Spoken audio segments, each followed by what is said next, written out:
Donald Cerrone came out. He did an interview, and he was talking about the night that he fought Conor McGregor. And he said, I wanted to be anywhere else. I did not want to do it. I did not want to be there. As a matter of fact, I identified that I did not want to be there 2 days before it happened.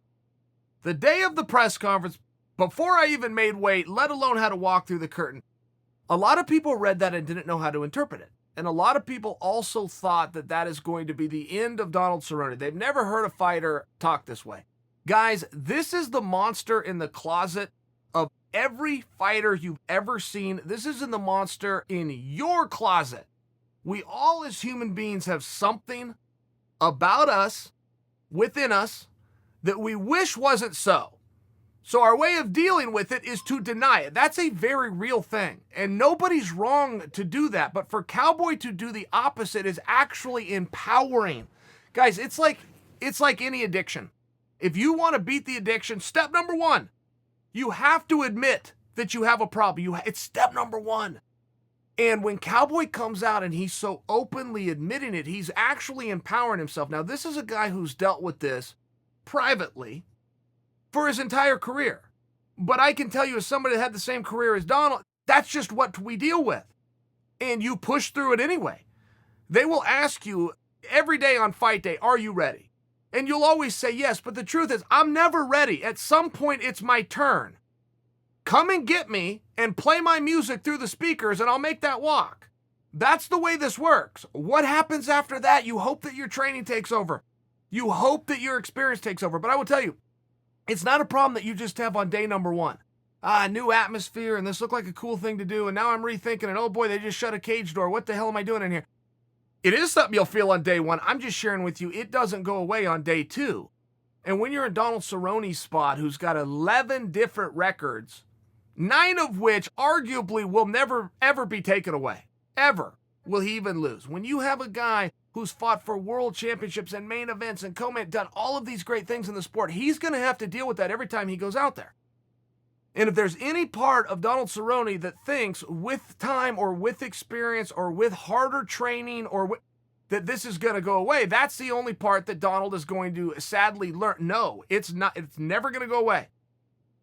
The other side of the coin, if Cowboy was to go back and reflect, how many other nights did he feel like that? It's going to represent the better part of his career.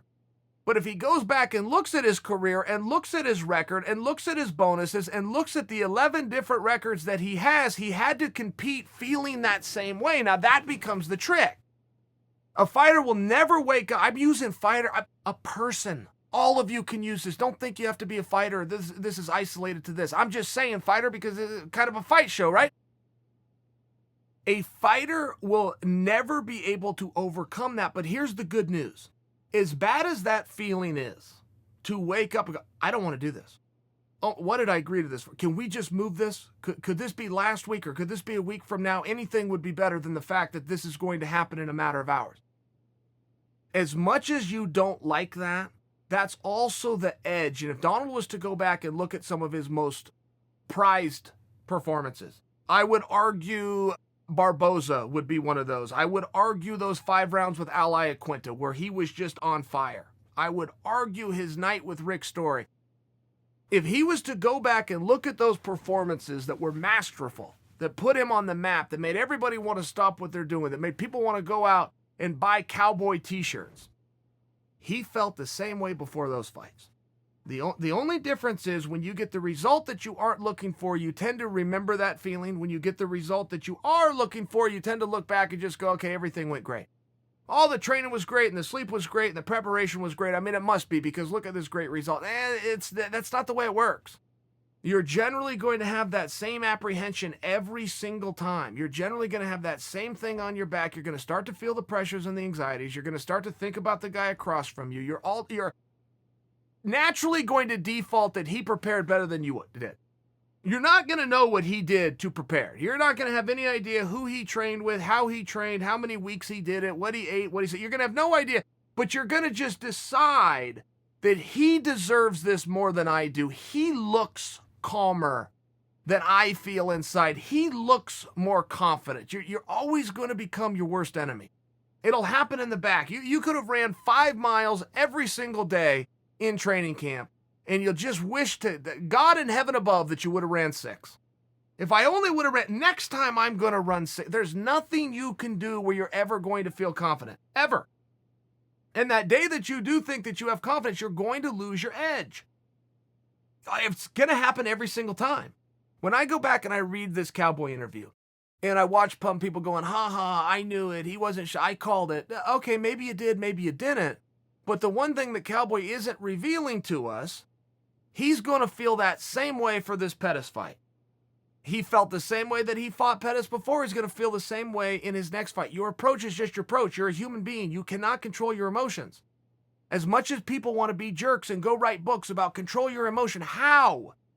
Unless you're a sociopath, you can't do that. Some days you're going to be happy and some days you're going to be sad. Some days you're going to be excited about what you got to go do, and some days you're going to, man, today is going to be a long day. That's called being a human being. The fact that Cowboy comes out and he's the only guy with the courage to speak about it is not something that he should have dust kicked in his face for. It's something that people should listen to. He's being very open. He's being very introspective. He's showing you a side that everybody has. Humans, fans, doesn't have to be a competitive fighter. But he's also showing you that he walks out and deals with it anyway.